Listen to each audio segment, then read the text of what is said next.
Hello students, आज हम यहाँ लैंड यूज से शुरू करेंगे। तो देखो, जो लैंड है उसका जो अगर हम यूज़ करें तो डिफरेंट पर्पस में किया जा सकता है, जैसे एग्रीकल्चर के लिए, फॉरेस्ट्री के लिए, माइनिंग के लिए, बिल्डिंग बनाने के लिए, हाउसेस बनाने के लिए, रोड और ये इंडस्ट्री वगैरह सेटअप करने के लिए, इन सब के लिए यूज़ होता है। क्योंकि ये सारी चीज़ें बनेंगी तो ज़मीन पर ही, हवा में तो बनेंगी नहीं।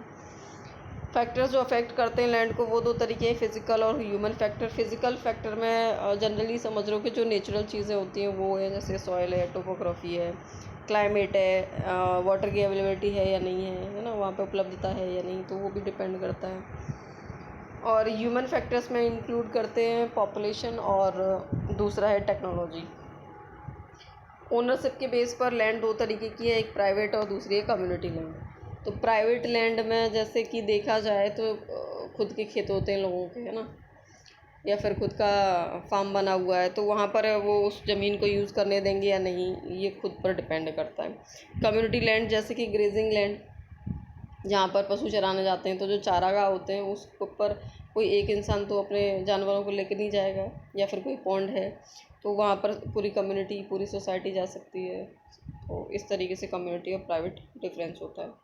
Private land is own by individuals, family members and use by personal purpose. वही जो मैंने कहा कि पर्सनल पर्पज़ के लिए यूज़ होगा, जैसे कि हाउस बनाना है ना, तो वो अपनी उसकी प्राइवेट ज़मीन है, वो चाहे उस पर घर बनाइए, फैक्ट्री खोले, उसकी मर्ज़ी। कम्युनिटी लैंड में क्या होता है कि वही उसमें सब लोगों की मर्ज़ी होती है, जैसे फोडर है, फोडर का कलेक्शन करना यानी चारा का कलेक्शन करना है ना, तो ये प्राइवेट जो कम्युनिटी प्रॉपर्टी है। और और इस तरीके की जो कम्युनिटी लैंड है उनको कॉमन प्रॉपर्टी रिसोर्सेज भी कहा जाता है। And the demand for land by the people is growing but the availability of land is limited. अगर देखा जाए तो जो लोगों की डिमांड है ज़मीन को लेकर के वो बढ़ रही है, लेकिन लैंड की जो अवेलेबिलिटी है वो लिमिटेड है। The vast changes in the land use pattern so the cultural change और सोसाइटी। बहुत सारा जो चेंज अगर देखा जाए तो लैंड यूज पैटर्न में, तो कहीं ना कहीं कल्चरल चेंज भी दिखाता है हमारी सोसाइटी में। Land degradation, landslide, soil erosion, desertification are the major threat of environment because of expansion of agriculture and construction activities. देखो, बहुत ज़्यादा एग्रीकल्चर हुआ है, कंस्ट्रक्शन ज़्यादा हुआ है, जिसकी वजह से क्या हो रहा है, ज़मीन खराब हो रही है, लैंड डेग्रेडेशन हो रहा है, लैंडस्लाइड हो रहे हैं। यानी कि जो पहाड़ों वाला इलाका होता है, अगर वहाँ पे आप ज़्यादा कंस्ट्रक्शन करेंगे, बहुत ज़्यादा आवाज़ करेंगे, तो वहाँ पर लैंडस्लाइड हो जाते हैं।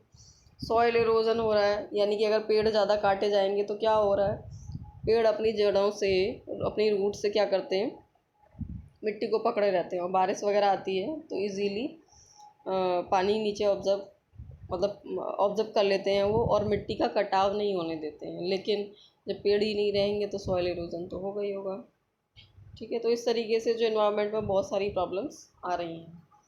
Fertile land is exploited more than leads to the wellness if not utilized judicially। यानी कि अगर देखा जाए तो जो उपजाऊ ज़मीन है वो कैसी होती जा रही, बंजर होती जा रही है। यानी अगर ज़रूरत से ज़्यादा उसमें फर्टिलाइजर्स का यूज़ होगा, या फिर सही फर्टिलाइजर्स का यूज़ नहीं किया जाएगा, तो उसकी वजह से भी, या फिर मान लो जैसे एक खेती की, एक फसल कर ली खेती में, तो उसको दोबारा से सही होने का टाइम ना दिया जाए, तो उसकी वजह से क्या हो रहा है कि ज़मीनें मतलब ख़राब होती जा रही है, बंजर होती चली जा रही है।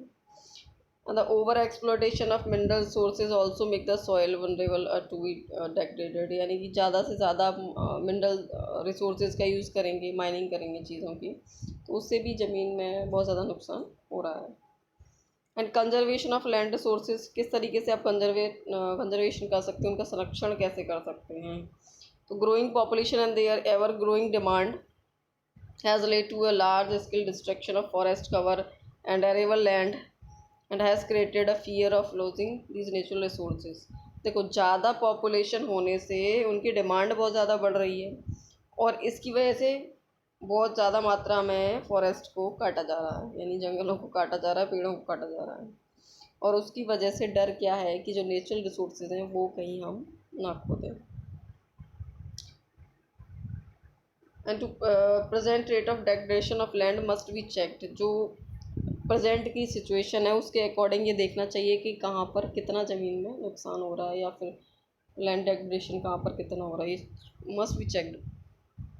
The common method use to conserve land sources are afforestation, land reclamation, regulated use of chemical, pesticide and fertilizers and check on overgrazing। तो कॉमन मेथड ये है कि आप पेड़ लगाइए, फॉरेस्टेशन कीजिए और फर्टिलाइज़र्स और केमिकल पेस्टिसाइड का यूज़ करिए, लेकिन उतना ही जितना ज़मीन को ज़रूरत है। और ओवर ग्रेजिंग तो नहीं हो रही कहीं पर, बहुत ज़्यादा चराई तो नहीं हो रही है, तो ये सारी चीज़ों का ध्यान रखा जाना चाहिए। And by make rules related to the soil and land conservation, and by making the farmers educated regarding the negative aspects of overgrazing, overutilization of fertilizer, and the government can play an active role to preserve the soil and land। तो भाई इसमें ये कह रहे हैं कि soil और land के कंजर्वेशन के लिए फार्मर्स को इस चीज़ के लिए एजुकेटेड करना चाहिए कि जो ओवर ग्रेजिंग है उसकी क्या नेगेटिव इफ़ेक्ट्स हो सकते हैं, क्या उसका ऐसा पार्ट है जो नेगेटिव है, या फिर ओवर यूटिलाइजेशन हो जाता है फर्टिलाइज़र्स का तो उसका क्या नेगेटिव इफ़ेक्ट है। और इसमें सॉयल और लैंड को प्रिजर्व करने के लिए गवर्नमेंट एक एक्टिव रोल अदा कर सकती है। ठीक है। सॉयल, सॉयल क्या है? Soil is a thin layer of granny substance covering the surface of the earth. यानी सॉयल एक थिन लेयर है और पूरे अर्थ को, यानी क्रस्ट के ऊपर वाली जो लेयर होती है, जनरल लैंग्वेज में क्रस्ट के ऊपर वाली जो लेयर होती है पतली, उसी को हम सॉइल बोलते हैं, जो अर्थ सरफेस के ऊपर होती है। Soil is made up of organic matter, mineral, weathered rocks found on the earth and it takes 100 of year to form few centimetres of soil.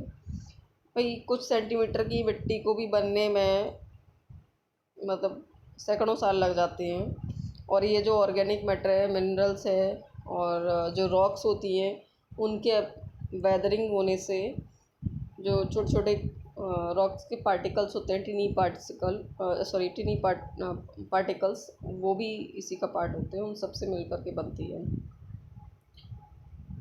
Soil profile refers to layered structure which spreads from parent rock to the top soil surface. जो soil profile है वो refer करती है कि जो layered structure है वो कैसे फैलता है पेरेंट्स रॉक से लेकर के टॉप सॉइल सरफेस तक। यानी वही है कि जो रॉक्स हैं उनका भी एक रोल होता है कि भाई उससे क्या होता है, उसको जब उसकी वेदरिंग होती है तो उसका छोटे छोटे पार्टिकल्स होते हैं वो भी उस मिट्टी में जा कर के मिलते हैं, तो ये भी उसकी लेयर बनाने में हेल्प करता है सॉइल की, है ना।